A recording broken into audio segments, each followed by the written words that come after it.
No, well,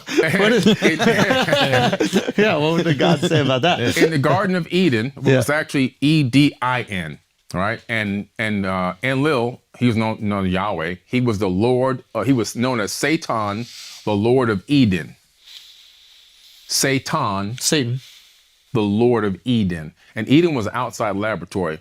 And in this laboratory, when you read these texts, even some of the apocryphal texts, like the book of Adam, which was left out of the Bible, you discover that this was a mating ground. So they would start. So what happened first was they began with genetically modified people that were almost like clones. And the information on the cloning technique is at the Temple of Karnak in Africa, in Egypt, where I take people.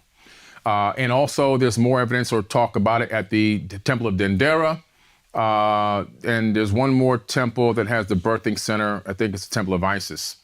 And so they were making these people, but they couldn't make them fast enough. And these people couldn't have sex and reproduce on their own. So then they got very frustrated. So Isis says, okay, I have an idea. I'm going to take the egg out of one of the beings and put it in my womb and take it to term.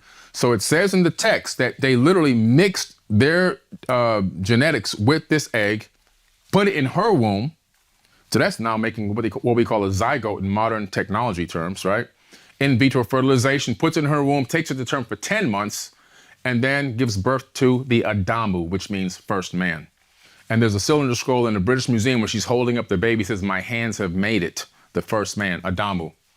So that's where we get the first genetically perfected Homo sapien. So before that, they were all...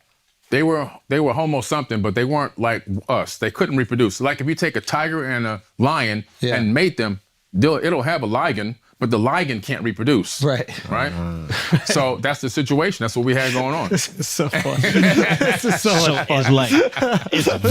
It's so much more fun to listen to you and just believe everything. I'm telling you, I know there's people that listen right now like, oh, this is bullshit. Just get away from that and just enjoy today. Just enjoy. I want them to research what I'm saying. They can rewind and write this stuff down or type it in their phone and start learning. I want people to research what I say. Don't believe what I say, research what I say. So what happens is, and we take people to these cloning centers when we take them to Africa on tour. Our tour we take every single year. Next one is coming up in October. And so the point I'm trying to make is, so we have the cloning center. The clones couldn't reproduce enough. And a lot of work was going into making these people. So they came up with Adam. This starts the generations of Isis, the generations of Isis, the Genesis, the Genesis. Ooh, and Genesis is obviously the first book of the Old Testament. Yes. Doing the math right now. He really is. He's doing the math. Whoa. So that's Adam. Yes, Adam. Adam was then put into this Eden to mate with these other, they had mating times and schedules. You couldn't do it. You couldn't get back what you were talking about. You couldn't mate with somebody unless you were given a scheduled time to mate or you get in trouble and punished. But no baby's coming. So they said, damn it. So let's go ahead and take some of his DNA, clone that, make a woman. So they made Eve. Then she got pregnant. Okay, this works. They were not the first humans on this planet. They were probably 1 million in at that point, okay? So people who think that 8 billion people that we have now on Earth came from 2 people have never studied genetics.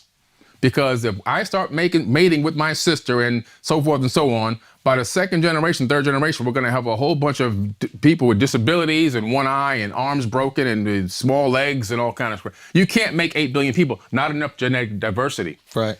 So that's why they had the specific mating times and the people that you could mate with to make sure that they were not creating a small genetic pool. Once they figured that worked, they said, okay, let's isolate them in a certain part of the garden and begin to do this experiment with them.